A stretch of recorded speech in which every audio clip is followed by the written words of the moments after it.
let's start off with a prayer. All right. God, we're turning over this next hour to you. Letting go of what we think we need to say or what we think we sound like or want to sound like. We're just focusing in on you. Being willing to be as honest and as transparent as we can, speaking from what resonates, trusting that you will give us the words and guide us. And that if there's anything you don't want us to say, you will stop us. We're here to be truly helpful. We're surrendering this entire hour to you. Talk to us and through us. Surround us with love and light. Amen. Amen. All right. Beautiful prayer. Thank you. All right. Welcome back to The Real Recovery Show. Our episodes air pretty much every week. Sometimes we'll double up, sometimes we'll have only one. Depends on the flow of what's happening. But today we have a guest that we had many episodes ago, my dear friend, Kira. Hi. So I'm super happy that she's here. I've watched her and walked with her on her journey for now. How long have you been sober? About 2 years and about 4 or 5 months. Amazing. Yeah. What a difference. Yeah. When it came on last time, I was 9 months sober. Right. Yep. Right. How beautiful. And so, as we've been walking together, we've had many deep conversations, and there's this one that we've been recently having that we're like, you know what, we should do a show about this. And so it's all about comparing ourselves to other people, making them our higher power, being other people's higher power. They say in recovery that we are egomaniacs with an inferiority complex. We're either needing to be better than or less than. And in one given day, we can go through being better than some people and less than other people. And it's just crazy how we need to do that. But this isn't just because we are alcoholics or addicts or codependents or whatever.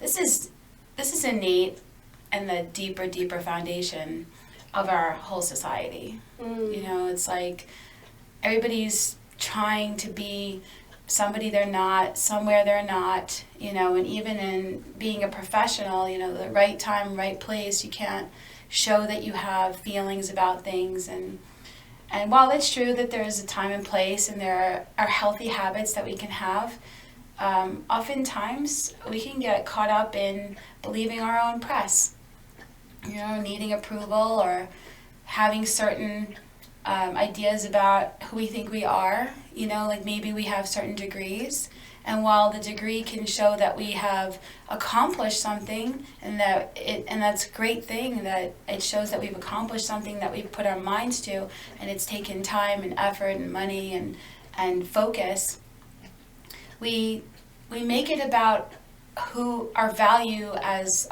whether or not we're lovable, what I mean?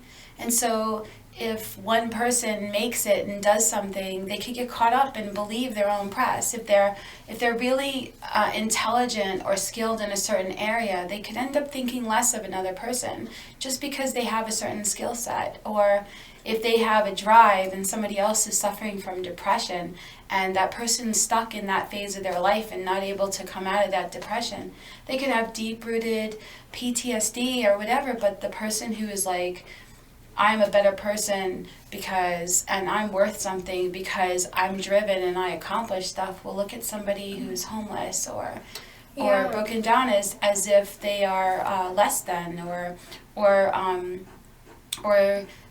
not somebody who's really trying at life and so they're lazy or whatever.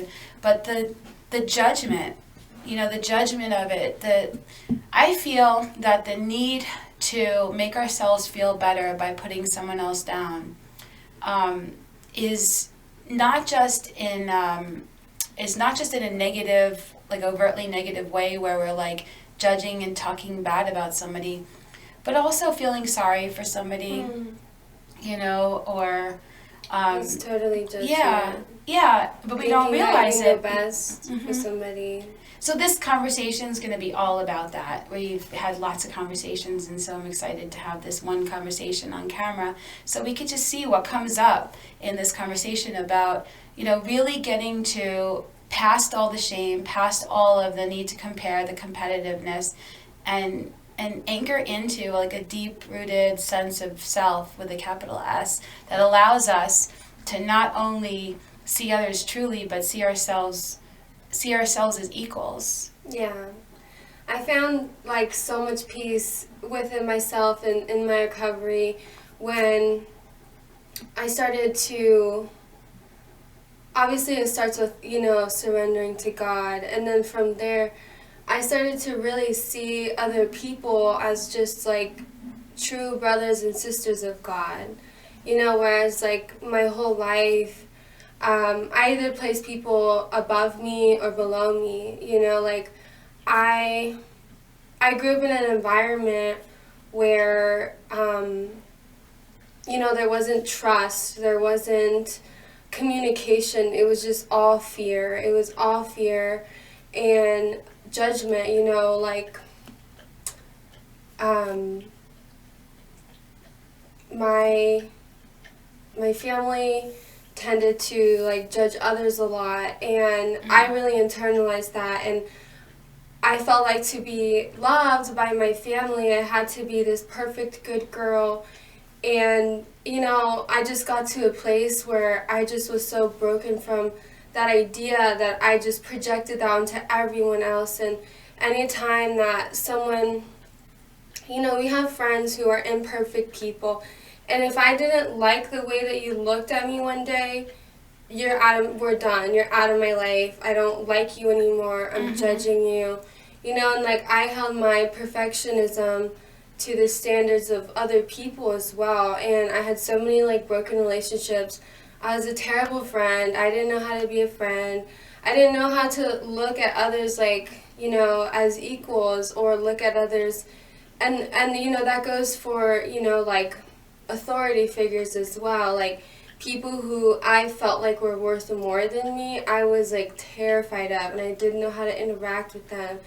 And, like surrendering those ideas to God for me has really been able to just be at a level playing field with everyone and just say, like, I've had days where, I'm maybe not the nicest to someone. I can give this person grace right now, and it doesn't have to be the end-all be-all of their relationship, And that's been like... Yeah, they say that when we get into recovery that one of the best beginner tools is to focus on the similarities and not the differences. And it's so important because, well, for starters, we have so much focus on ourselves that when we're in our addictions or our afflictions of codependency or PTSD, that we end up like having just this constant concern for like whether or not we're okay, whether or not we're safe, whether or not we're making it, whether or not we're lovable, whether or not, we're doing the right things. And it's just so much preoccupation and concern and anxiety and neurotic kind of behavior around that we're not okay. And like we'll have a push-pull relationship with people where we start valuing the relationships on whether or not we're getting what we think we need from it, and whether or not we feel safe and everything. But that's not entirely bad, of course, but there's an aspect of it where we're so not trusting our own inner voice, and everything's so loud in our own mind that we are then projecting that, as you said, out into the world. And now all of our interactions it's like the same thing that's going on in here out there. Yeah. So I remember like when you and I first started doing some writing together, and we were looking at the things that, the main events that were still in your mind when we first started. And one of the common factors that came up was people pleasing. It was like I love when we go, oh, and there it is again. And then we go and we talk about another person or another thing, and it seems like a totally different situation, totally different person, totally different time of your life, and people pleasing. The common denominator. The common denominator. I would say that was one of the biggest ones. And you know, we want to be nice, we want to be caring about other people, but to the level of self-abandonment is not good. And then it has to come up from a place of true intuition, not of stories of fear. What is this person going to think of me? Or what if I don't do this and then I don't get this? So I need to help them right now. You know, like it has to come from, and I think we hear that a lot in recovery. You need to be helpful, and it's true. But for people who struggle with people pleasing, it needs to come from a place of like, okay, do I really feel to be truly helpful right now? Yeah. And you have to check to be honest with ourselves.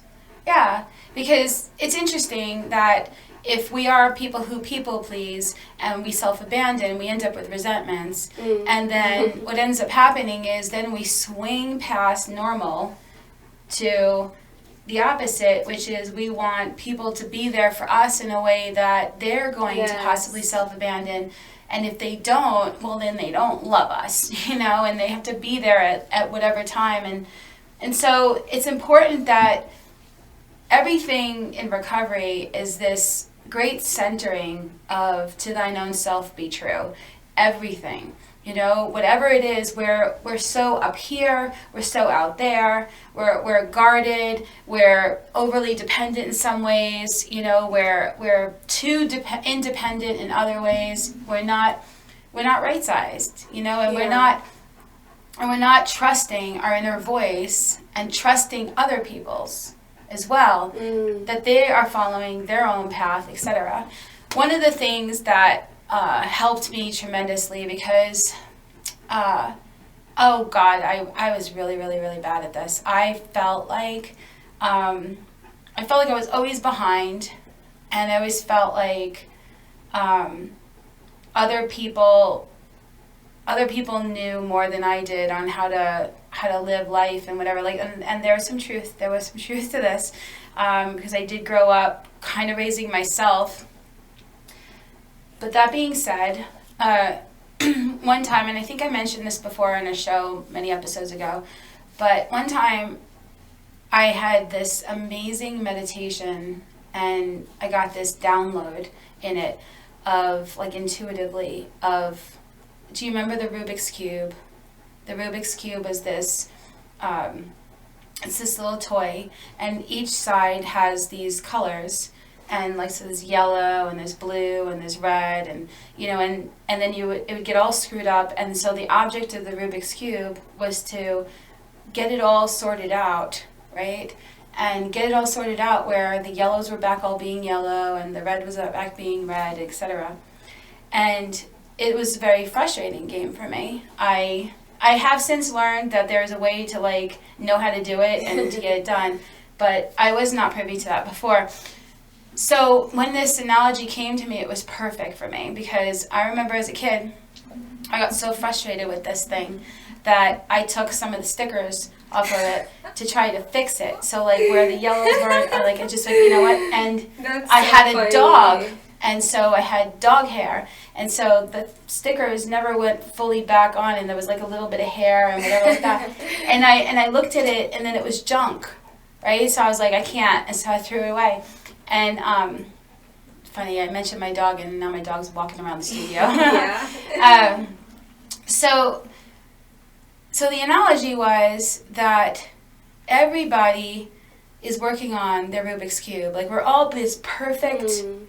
God knows exactly the way to get it to where it needs to be. So, like, whatever. But everybody's Rubik's Cube is going to be different in the way it looks, but we all have the same components, and at the end we all get solved, so to speak. But so, like, somebody might be for a period of time really, really working on the yellow for them, and my yellow might be shit, you know, like really, really nowhere near looking like yellow. And I might look at them and I might go, wow, you know, they got their yellows, like, whatever it is, like career, relationships, way their body looks, their health, you know, money, wisdom, degrees, you know, like whatever the things that we make so important in this world, that we think like, you know, we're not enough unless we have these things, right? So, wow, their yellow is phenomenal, and they're amazing, and like I'll put them up on a little yellow pedestal, right? And pedestal. but meanwhile, back at the ranch, you know, my reds are like mwah. Like I've been working on my red. I don't even know if these are the colors of the Rubik's Cube. It's just big. So like I'm working on my red, and their red is shit, right? And so if I take like a step back, I'll see that, oh, their Rubik's Cube is the same Rubik's Cube as my Rubik's Cube. They're just Rubik's Cube. It's just they focused on other areas, and they have certain strengths that are built up for themselves in these areas, that if my life was that way, I would have focused on that too, and I would have, etc.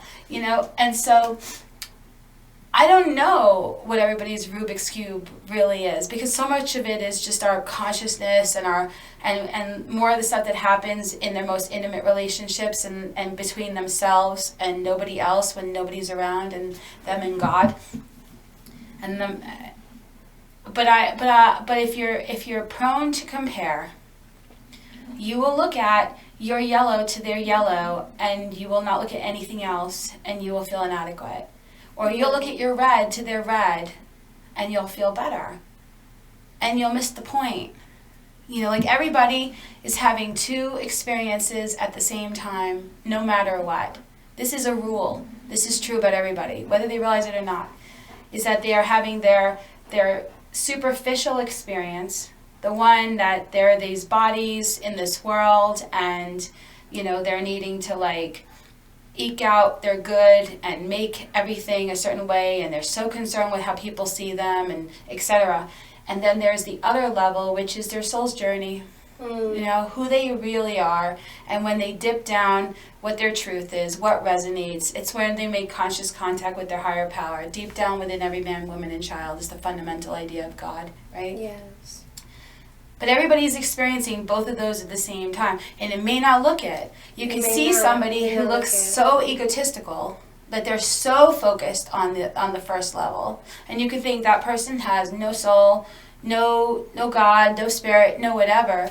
But then you get to know them, and you go, oh, you know, they have they really do have this other thing too. Yes, because we all do. Yeah. We all do. And then and there's nobody that's not at least a little bit aware of their superficial too, whether they meditate and whatever like that. Yeah. So to say all this is to say, you know, like I realized like there is no point in taking the stickers off of your Rubik's Cube to try to make your Rubik's Cube all perfect. In fact, it's the journey of the turning of your life, of the learning this and the realizing this and the letting God do the Rubik's Cube with you, letting your intuition, it's like, what's my next step? That it becomes an adventure. And when we trust that intuition for our next step to be guided, etc., that we could see other people doing that too. But when we're running on self, and we're running on our egos and who we think we are and who we think we need to be seen as, then we project, like you said, out into the world, and everything is whether, like, who's heavier, who's thinner, who's richer, who's poorer, it's constantly divisive, it's constantly sorting, and there is no happiness in it. It's a lie to think that if you can gain happiness from thinking you're better than someone else, it's a seesaw. You're better than? Okay, wait for it. You're gonna then feel less than. Yeah. Better than, you're gonna feel less than. Better than, you're going to feel less than. And now even if you can maintain feeling better than for a period of time, because you have like, man, you have so much power to input into your own arrogance. What ends up happening though is it becomes very, very shaky and defensive. You'll need to be right all the time, and you'll value it so much that the pressure, I'm staying better than, staying perfect. That's where you're putting your value. If you're putting your value into that, is just ridiculous. So humility is needed, and initially in recovery what happens is something will happen to like show, hey, you're really the man behind the curtain, Wizard of Oz. Like, you really aren't this better than everybody person. Something's happening, whether it's alcoholism, drug addiction, whatever it is. And then there's a humility, but humility isn't less than. There's no groveling. There's no, wow, I'm a piece of shit. Wow, I suck at everything. Yeah. There's no value in that. The only value is the ability to like have the compassion and look at your life and other people's and no longer at least put yourself above them. But you are not supposed to be lower than either. And if you have any ideas that make you think you're supposed to be them, they're lies too. They're lies. They're just shame stories. They're stories that of who we think we're supposed to be. And that the goal is equality. And it doesn't mean like, oh, you know, we should get equal pay or we should do the equal thing and we should look equally the same or something like that. It means that we're all on this level, souls having a human experience, and we are here to have our experiences. Yeah, having the humility to understand maybe I don't know someone else's highest good. Mm-hmm. Maybe I don't know what's best for them. Or what's really going on. Or what's really going on. Right, you work on the Strip, right? I do, yeah. Okay, talk a little bit about that. Because that's an interesting classroom to walk Yeah. through that and to have, you know, the It way you is. interact with people and the way you interact with other people that work on the Strip, how your mind has to be, like, in the right headspace for you to have yeah, so, a good day.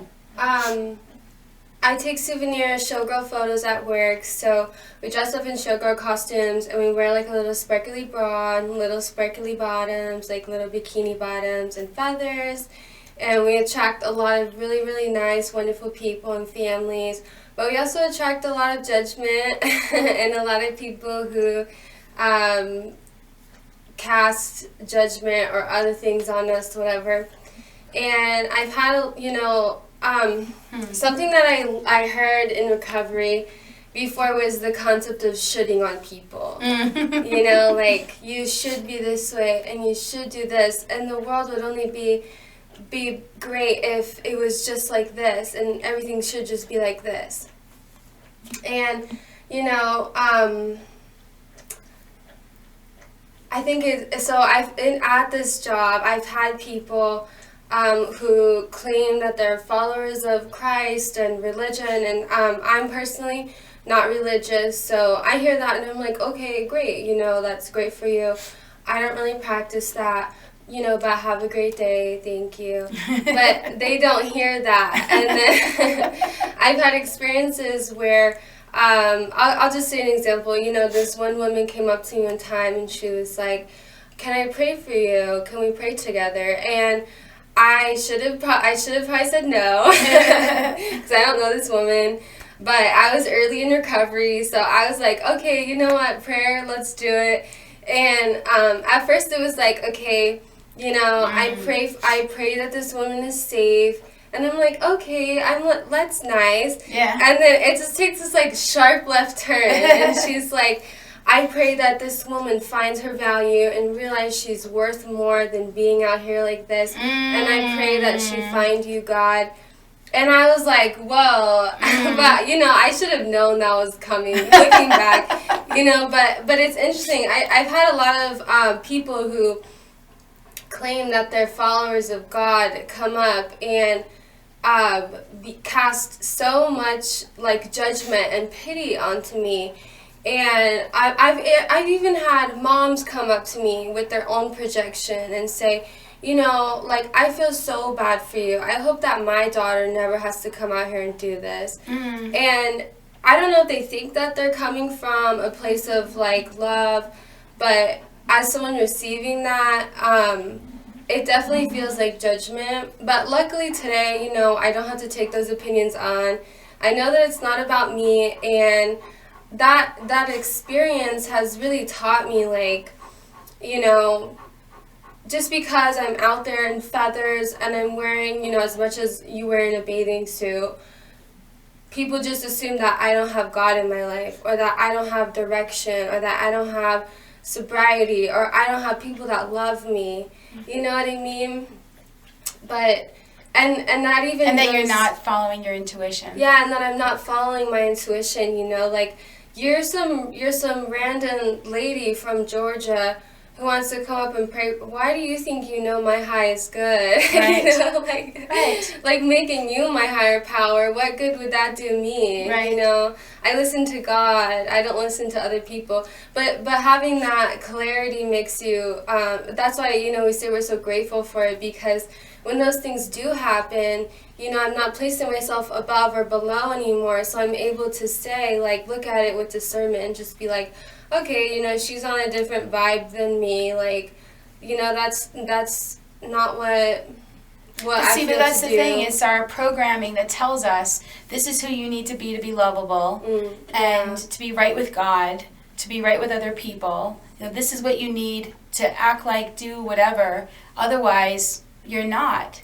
Otherwise, you're not doing the right thing. And, like, there's such deep-rooted programming in it. Yeah. I remember when I was a stripper, which I did that job for almost a decade straight. And I remember there was this point where, and when I started dancing, a lot of it was before lap dancing even started. And so the focus was so much on, like, us being on stage and da-da-da-da-da. And it was interesting how you would have, it's kind of like, I'm going to stop this for a second, I'll say this. It's kind of like you have a car accident, right? And the cops come and they ask, there's 5 different people watching this car accident, and they ask the 5 people what happened in the car accident. And they will inevitably get 5 different stories. Because they're all coming from their own experience, from their own, whatever they're aware of at the time, their memory, everything, but their stories. The stories about what part of it was what they feel, and they don't realize how much their own ideas are projected and inserted into their interpretation of whatever. And so police officers are trained to know that when they ask people for what they think they saw, to take it all with a grain of salt and to try to get as many perspectives as possible to get what feels like the general gist of what happened. That's interesting. It is. So here I was a stripper, and it was interesting because I had several people give me different interpretations of what I was doing. So they can't all be right? And but there may be a little bit of truth in everything, right? Maybe. So one of the things that was said was that, wow, you know, I feel so bad for you because, you know, men are really taking advantage of you, you know. And then another one was, wow, you must feel really low about yourself, you know, to do this, you know, and to feel like you have to do this or whatever like that, like for money or whatever. And another one was, wow, like you have a lot of courage, like you can get up on stage, that's pretty phenomenal, like I would never be able to do that. And you know, and then another was, wow, you're really taking advantage of men. I mean, these guys should be home with their families, you know, and as if you're like pulling them off the street and going, come into the club, you know, you know, and on, you know, and you know, and like, oh wow, you must be really easy, you know, because you're dancing, you must be sleeping with everybody, and which I wasn't. And which whatever, you know, like, you know, Yeah. I was or I wasn't, you know, or you know, in that period of time, I wasn't in my active addiction either, like when I was actually in the club too. But they thought everybody was high. Like I was like, oh well, she's high on ecstasy. You could tell because she's really happy, you know, like, do you know what I'm saying? Yeah. So so I say all this because this is all, it sounds like they're talking about you, but they're really talking about themselves. Yes. That's it. Yeah. They're just saying, hey, let me show you a little chapter in my book of how I see the world. Bleh. You know, and that's it. Even when somebody goes, oh my God, you're so amazing, it's like, okay, well, your story about me, you're only seeing the way you're seeing what you're seeing because of whatever it is that you're looking for when you're looking at me. So that's where we've had so many conversations of going, you know what, we don't really know what anybody's really, what's going on with them. And they could be coming from what they think is a loving place. Totally. You know, when somebody's like afraid you're going to go to hell because they really, really believe that you have to do this a certain way, right? So somebody doesn't go to hell, then they're worried for you because they want you to not go to hell. Yeah. But you may feel like, hey, so I don't believe in what you believe in. So what you're doing is coming off, and you don't trust me to have my own experience with God. And that's where we just have to detach and just allow everybody to have their own experience. That's one of the things that's the great leveler of seeing everybody as equal. Is that when we could go, you know what, your perception of life and your story about yourself is your path, your world, and what you're walking through.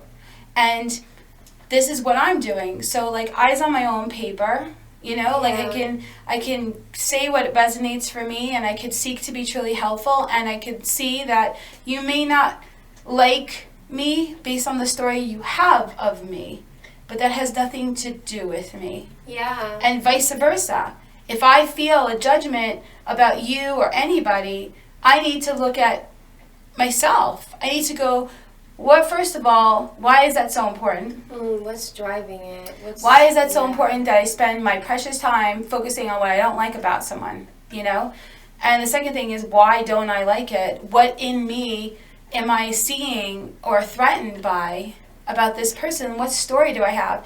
And that's when we can take responsibility for how we're seeing other people, and we can go, you know what? It's because my mom always said that. Or, you know what, she reminds me of my mom and I don't want to be that. Or, wow, like I used to do that behavior and I hated myself back then, so now I'm going to hate you for doing this behavior now. Or, I always told myself I wasn't going to be around somebody that did that because they're not respecting me. Or whatever. Yeah, or like my ex-boyfriend cheated on me with someone who looks like that. Right. So therefore, you know, or whatever. And so as we walk through life, if we're feeling like we're better than or less than somebody, or putting somebody up on a pedestal and self-abandoning and not truly trusting our own intuition, or we're stepping up onto the pedestal ourselves and being someone else's higher power, we know better and we're worried about them. Whatever it is, we can see it as an alarm that goes off and says, deet, deet, deet, deet. My thinking is not in alignment because I'm like, my ego is telling me what to see, you know, the great comparer, you know. And one of my favorite sayings in recovery is, when you compare, you despair. I like that. Because no matter what, you know, if somebody is inspiring to me and they're showing me that something is possible, you know, like, I'm 52 years old and I've been working out in the gym, bodybuilding, and I have to tell you, like, I'm in awe of it, right? And so, like, I'm there and I'm having such a good time, and like, there's people that are walking around because it's a bodybuilder gym, and they are like specimens, some of them, right? And if I'm not in my right mind, then I won't be there for the right reason. And I will look at them and I will feel shame. Or if I feel like, wow, look at me, I'll feel, look at all the other 52-year-olds and look at me, you know, or something like that.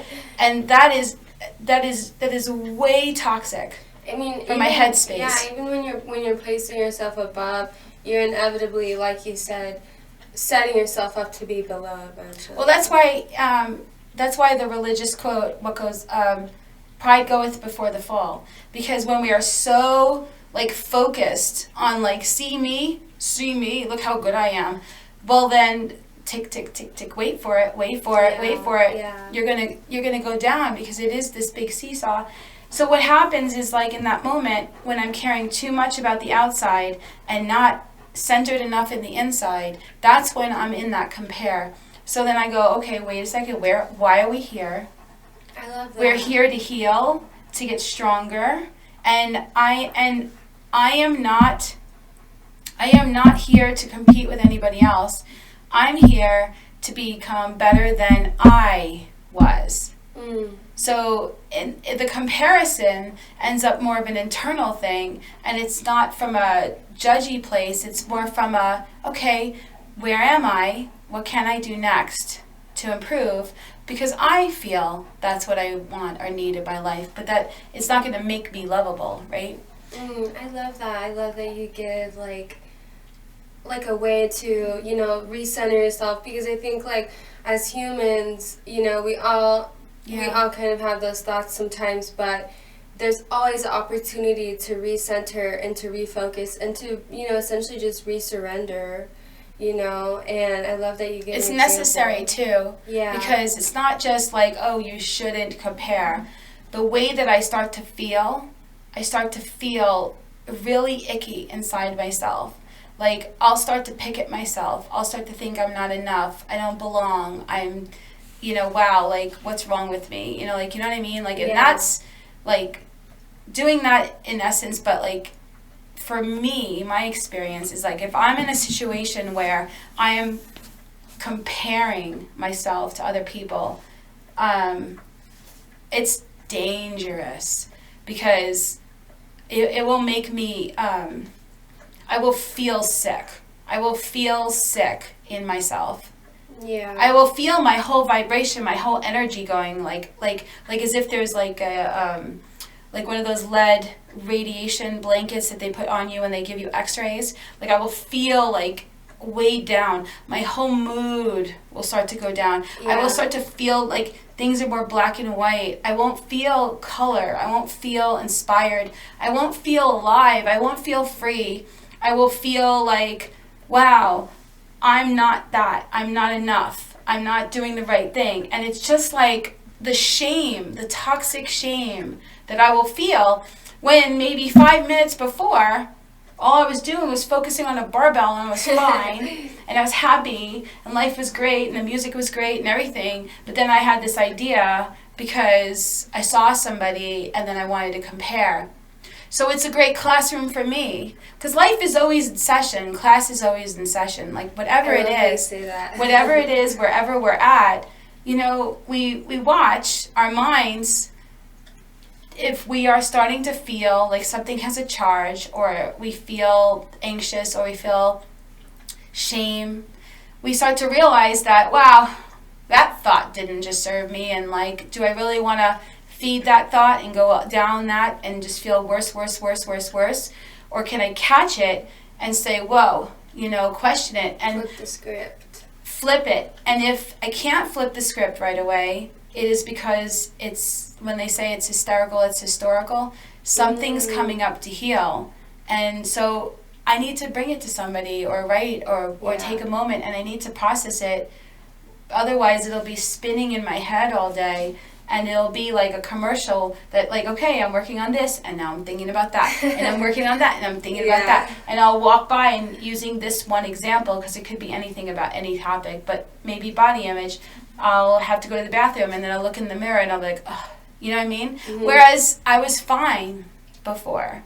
I used to be really sick in this area, which is why it's a really great description. But I'm probably like 10% still sick. Because the thought, just like I haven't drank or done drugs for 25 years, and every once in a blue moon, the idea of even smoking will come back to my mind. I will think, I'll go, oh wow, that's interesting. I wonder what just happened that made that come to my mind like that. Or yeah, I'm going through something that's interesting that my programming would go, here, this is a solution. But the rest of me knows it's not. It moves on with life and deals with the thing, faces the thing. When I'm in a gym or something like that, old ideas can still come up, but I catch it because I don't, no, that's not why I'm here. I'm here and then I go back to what we've been talking about. I go back to seeing that everybody it's more than what's happening in the gym. Everybody has a life, a full life, and some of them, they train 3-4 hours in a day, every day, and they've been doing it since their red is on point. Their red is like, you know, and like, and you know, and so and then they're working on trying to get, you know, a row of red, you know, or whatever, you know, and so perspective. But you're yellow. You're like, you got your show. Whatever the yellow is. So that's the point, though, is to really be able to take a step back.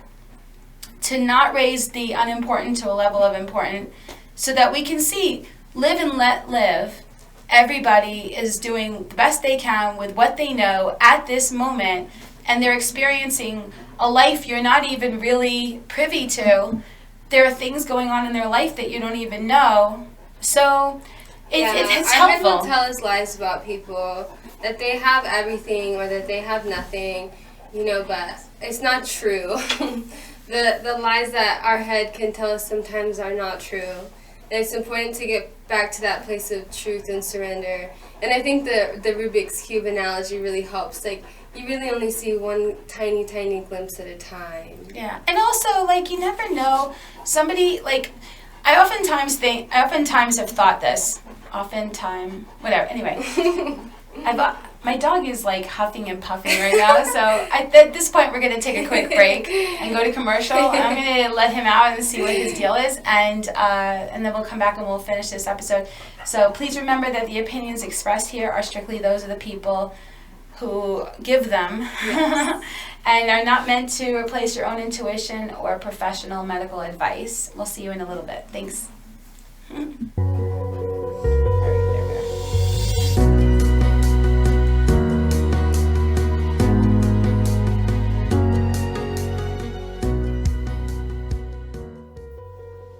The Meeting Space is a facility with over 100 weekly recovery meetings for addiction from alcohol, drugs, sex, food, gambling, codependency, and PTSD. When someone is scared to go to their first meeting, we walk them through the process, ask them and answer questions to assuage their concerns. Many are court-ordered to attend, and we provide free court papers and teach them the process. Our glass-enclosed, soundproof children's playroom enables parents to be in a meeting while watching their children. We have healing workshops, craft fairs, and special authors who come to teach and sit with our fellowships. During COVID, we were declared an essential business by the County Commissioner's Office. We were kept open so that we can continue our daily work with traumatized chronic relapsers and those who would have used alcohol or drugs in isolation.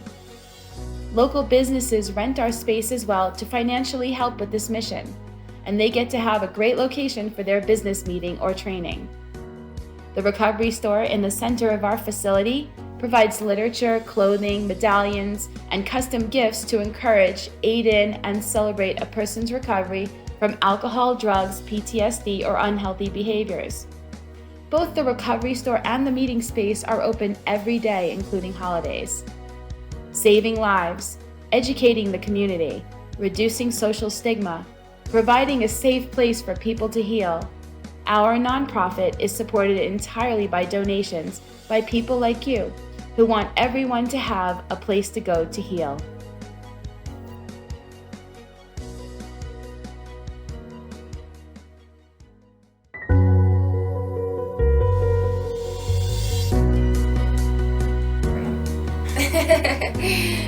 Welcome back to the Real Recovery Show. Okay, so hello, we're back from break. And my dog is satiated. He's laying down now. Okay, so it's interesting too because one of the things that happens when we compare ourselves is that we're really not then truly helpful to other people, and for me that's really important to feel that what I'm doing is not just for my highest good, but for other people's highest good too. And when I'm so focused on whether or not I'm better than or less than other people, there's no wanting to really truly come from a place of love and tolerance. And I'll say this last thing, and I'm curious what your thoughts are on this, is that when I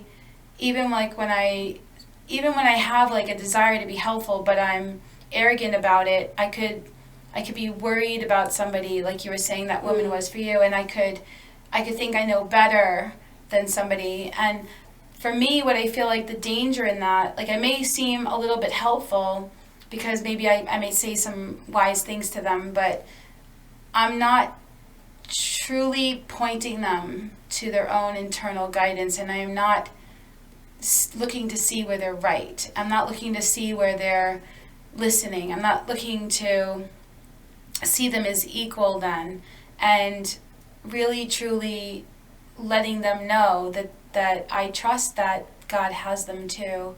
you know, because I feel like it's important that no matter what, you know, I can say, you know what, God, talk to me and through me. I don't know what anybody's highest good looks like, but I'm willing to be helpful, and I'll say whatever resonates, and I'll let go of the results. And I feel like that combination is how I'm most helpful to other people and true to myself in the process. But when I come from like a I know better because of some story of like hierarchy or whatever, and I may know consciously more about a subject. I may have moved past some things and healed more in that area consciously than this other person.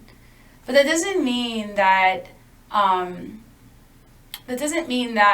they don't have their own intuition and God voice within them, and that the truth that they ultimately need is really going to be coming from within. And even if I say something and it sounds so profound and the other person's like, yeah, oh my God, thank you for saying it. What has happened isn't that I gave them something that they didn't have per se. It's that it resonated with what they already knew deep down. It wasn't us. It was tapping into their truth, you know, and that's all that we're really trying to do, is we're trying to experience more and more of our spiritual awakening to the truth of what's true and who we really are. And so if I say something to you and it resonates with you, it's because there's a part of you that's ready for you to hear it within yourself, you know. And if I say something and it's like, I don't know if that resonates with me, then it's not aligned with your truth right now. It's not. And I can't be attached to somebody getting it or seeing it the way that I see it, because that's dumb. I don't really know what their Rubik's Cube order is, and I don't really know what it is that they need in their journey. What's their next right step? I don't know any of that. I can't possibly. And the same way, if I seek help from somebody and I want someone to hold space for me, I have to be able to really hear them. And if I put them on a pedestal, I won't hear what really resonates with me out of it. I'll just take on too much of it. Or if I come with arrogance, but I want help, well, good luck trying to help me, because everything you say, I will, but. Yeah, but, no, I know that already, and da-da-da-da. And it's like, instead of being able to, like, listen and truly see, thank you for saying that. That really resonated with me. Oh, I really like the way you said that. That really is something I can use, because it's something that makes a lot of sense to me, because it resonates with me. Oh, wow, this is real. And you know what? When you said that, that's not really the thing you think is happening with me and my boyfriend or whatever. That doesn't really resonate, but this other thing that you said does. And like, it's really more about us trying to all go deeper together to where we are the same, you know, and to come from that, rather than believe that one of us has to be better than the other for seeking help. This is a big deal, especially in recovery, where people look for, even 12-step recovery, where people look for sponsors, or when somebody goes for seeking therapists. You know, it's like that power exchange therapy. It's hard. It's hard being vulnerable and opening up, because, you know, we're afraid of being judged, and we're afraid of somebody taking over and overly influencing our thoughts. You know, like we're afraid of that, or we think the opposite, like, I don't need somebody. I know I know myself better than anybody, and there's nobody that's going to come along and tell me, you know. But when we can step out of the comparisons of that and recognize that, look, all we're trying to do here is find out the truth. That's all we're trying to do, is be able to get clearer in our own mind. To be restored to sanity is to be restored to clarity, you know. And so in order to be restored to that sanity, to that clarity, I take everything with a grain of salt, but I listen. I listen for what resonates with me, and then when I share, I let other people listen for what resonates with them. That, to me, keeps us all as equal, even though sometimes some people might consciously have more than others. Yeah, I love that you bring up like the therapy example, right? Because therapists, you know, they're trained mental health professionals. They're either doctors or right below Counselors, yeah. doctors. Yeah, right And I used to like literally not be able, and you know, I used to not be able to be in situations where someone, like a therapy type situation, or any type of situation like that, where someone may have a little more authority, because anything that they would say, I would like take as gospel. Or mentors. Psychics. Mentors, I got psychics. so sick over a psychic one time because I remember this. I used to just like let other people become my higher power so easily, and anything that and they it would said, undermine you, and you would become Yeah. very, very anxious. I remember this.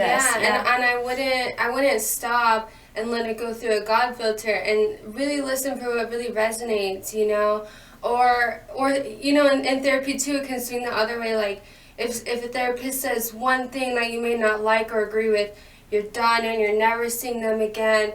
And it's like, well, maybe that they're just human and they were just throwing out a suggestion, and maybe you don't have to take it, you know, or the opposite, you know, maybe I don't have to take every suggestion that a therapist gives me, or maybe I don't have to agree with every analysis that they share. You know, maybe I can listen for what resonates. And I remember when you would end up having these experiences, and it was like the psychic, there was a therapist, there was somebody who was like a mentor for mindfulness, Yeah. right? There was somebody in recovery who was very strong in what they were Yeah, believing. it happened to me a lot. Yeah, so but it was the same. It was the same thing, though, Yes, right? And when you yes. would come to me, I knew intuitively that there was a risk that I could play that role with you, and so I would always have to be like telling you, like, hey, listen, you know, take what you like, take what resonates. Like, let's find out what resonates with you, the truth, right? And whatever they say, you know, whatever they're doing, like, they're not your higher power. They're not, you know. They're And just then humans like and then you me. would just take a step back, go, you know, find yourself again, because you would self-abandon your voice in this. Yes. And it takes practice. You know, there was a period of time where I was so not fit for human consumption, because I couldn't even read a book without taking literally what the person wrote as fact. I couldn't even do that. Like, that's how bad I was. I had a lot of trauma. And my intuition was like, read slowly and present and ask, see if something resonates, and allow something not to resonate. Do not make anyone else the authority on your life. I love Because that. they're not supposed to be. They're just sharing what so far resonates with them, or is their opinion. And it's a mix, right? And so that's why it's important to practice, you know, does this resonate? Does this resonate? You know, and if you're new to recovery, there's going to be a lot of things that are not going to really click initially, because you may not understand the context and the meaning behind some of the sayings yet, what they mean for people in recovery, Yeah. etc. So take what you like and leave the rest. And if you leave a situation, a book, a group, or anything with a nugget that really like inspires you, a pearl of wisdom that's like what you're supposed to hear for that moment, those hours, that day, then you're taking your next steps up your ladder of coming out of any kind of darkness that you're experiencing, you know. And you don't need to know everything. Like, what's that acronym for shame? Should have already mastered everything. Yeah. That we learn progress, not perfection. We learn to get off our own hose, right? And recognize that. But ultimately, the journey isn't to try to be better out there. The journey is to be more and more true in here. And the world becomes a safer place the more true we are in here. We are much more loving and tolerant to other people, and we see ourselves as equal the more true we are in here. We are more tapped into what our plan, our path is, and life becomes more of an adventure. The more tapped in, the more true we are to ourselves. You know, and our conscious contact with a higher power, or God, that is that relationship, because God speaks through us, even if it seems to come from other people, which we can jokingly say they're God with skin on it people. God with skin on them.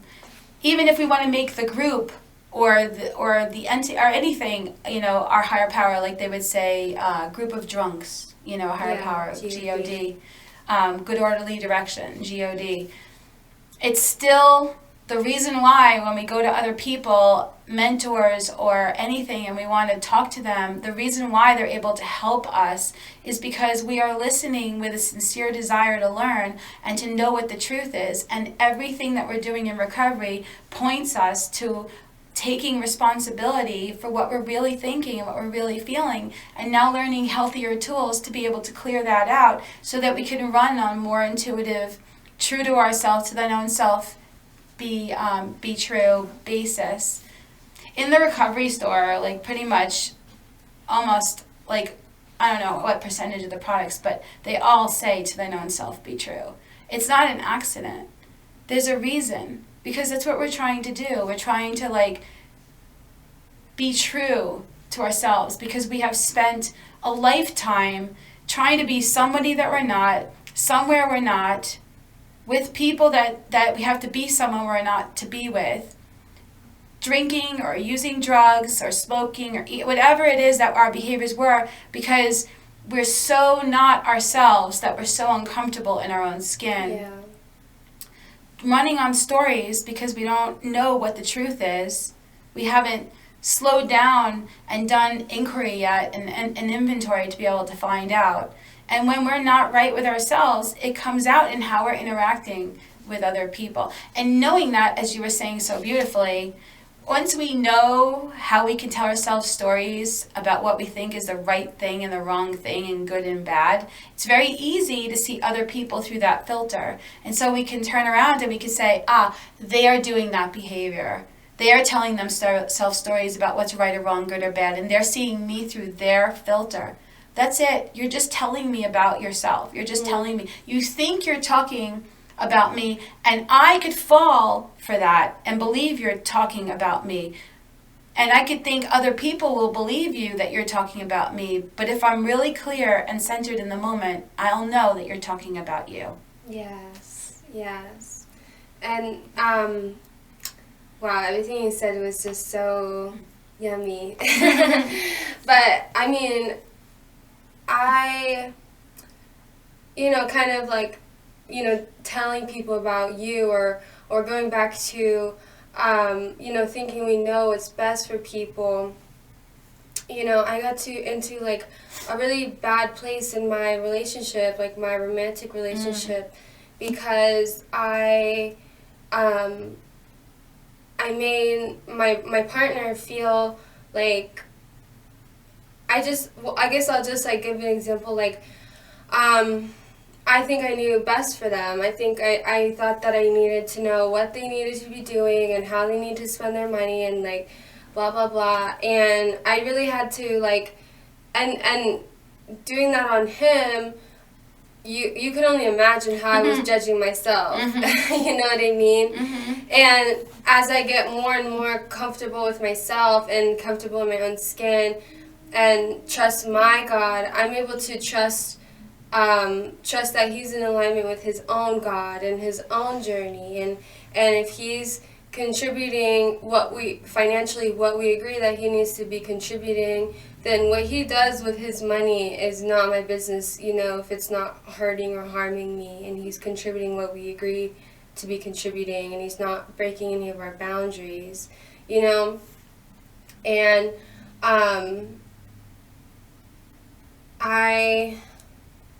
I would tell him, you need to be practicing recovery more. You need to be going to recovery events more.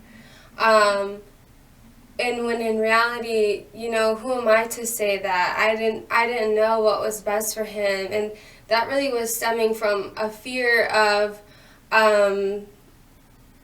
myself, losing my own recovery, or, him relapsing and leaving me, or him relapsing and I have to leave him, right? Or it's just this fear, rather than just, living in alignment with my own God and letting him live in alignment with his. you know. And today I get to just like let go and trust him and enjoy what he brings and enjoy our relationship. And I let him do his hobbies, and you know, he likes to play poker and gamble. And as long as he's contributing, you know, like what we agreed upon, then you know I support that, and it makes him really happy, and he's good at it, and that makes me happy, you know, because I don't have stories anymore about his own highest good. I don't have stories that, oh, well, with your money, you need to be saving this and doing this, you know, and I'm able to, and because it never ends, the stories will never end. He can live under my thumb, and it still won't be good enough when I'm in that state, you know, and because I'm trusting a story. I'm not trusting God, and I'm not trusting him, you know.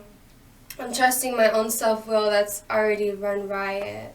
And today, like, we have a really, really respectful, mutual, equal relationship. And we actually were together before we got sober, and we're still together. We've almost been together for 4 years, and he's 2.5 years sober also.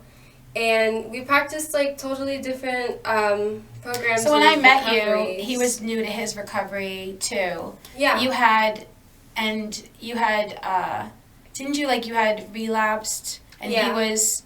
he was sober at that point. Yeah. And then through a mutual friend, I met you, and then we started, like, we were like, that's it. Yeah. And it's been amazing. I love watching your journey. And one of the things that I love about you the most in how and this is my projection, I'll own it, is I love going deep. I love having deep conversations. I love having conversations where people are willing to hear what resonates, you know, and like when you come to me to share about what's going on, you sincerely want to know, you know, like, this is what's eating my lunch right now. Something's not right with the way that I'm thinking, but, you know, what's going on, you know, how can I see this? And I just offer different perspectives, and you don't take everything literally. You just listen for what resonates with you. You've really gotten very good at that. And I offer it that way. I pray first, and I say, God, tell me what I need to say.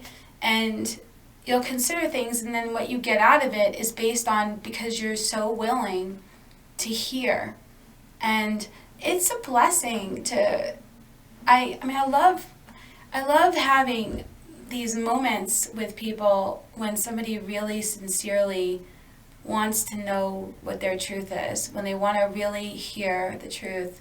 If somebody really wants to heal, and you and I have walked for, you know, a while now, your whole sobriety this time, and just because it's been such it's beautiful for both of us to have those conversations. You know, that's why I wanted to do this. I mean, I want to do many of these, you know. It's because when we seek to share on a show like this, or one-on-one, or at a podium, when we seek to share honestly and what resonates, and to be helpful, but not to be arrogant, more truth occurs to us in the conversation, in the experience, because we are tuning into what resonates.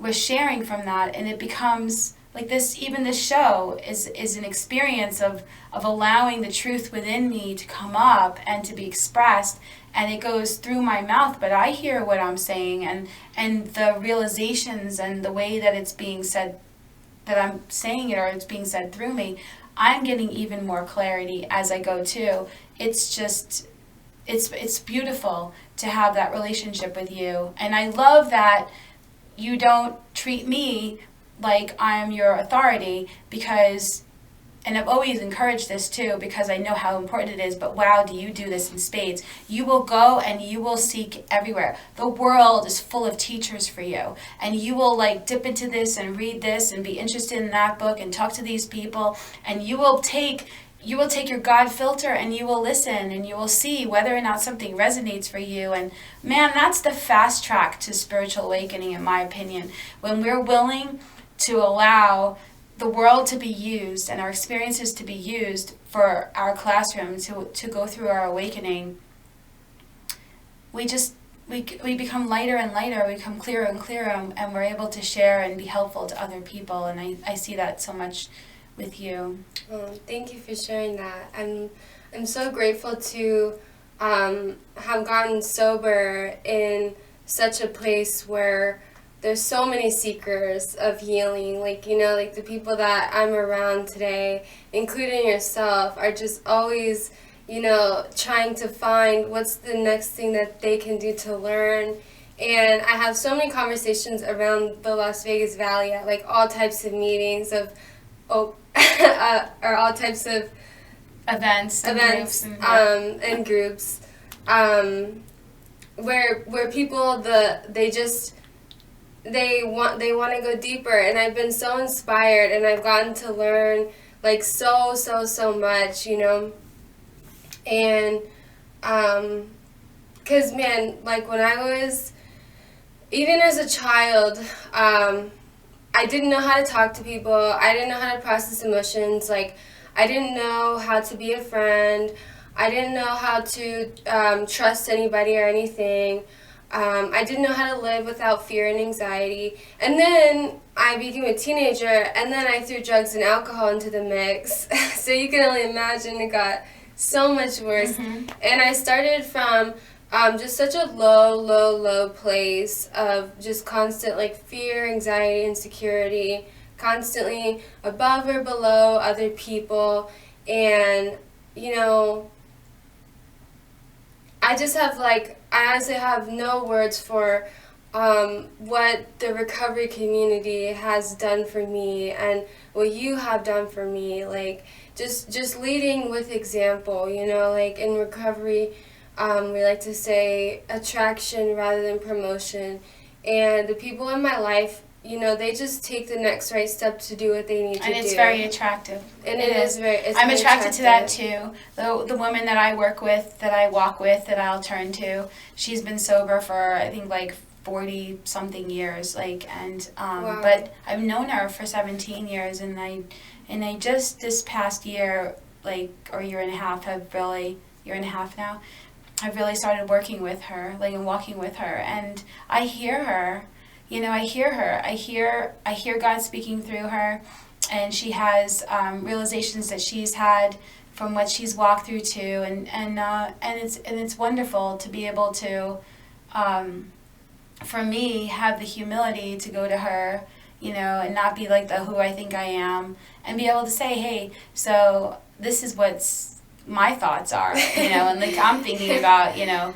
And be able to hear, and so wonderful, you know. And if you're new to recovery, man, come all the way in, because there are so many people that are going to speak your truth. They're going to tell your story. They're going to tell you things that are going to put words to what you've been thinking and feeling. They're going to have tools that they learned because they've walked through the same stuff you're walking through. And man, life becomes an adventure rather than something that we have to arduously face in survival mode all the time. So thank you so much for joining me on the Real Recovery Show, and thank you. You can see us on so many different platforms. Just head to themeetingspace.com for a list of all the different platforms. And if you're interested in being in a future show, hit me up on Facebook Messenger. It's the fastest way. Or you could just use the contact form on themeetingspace.com. Okay? So thank you so much. Thank you for joining us, and have a beautiful week.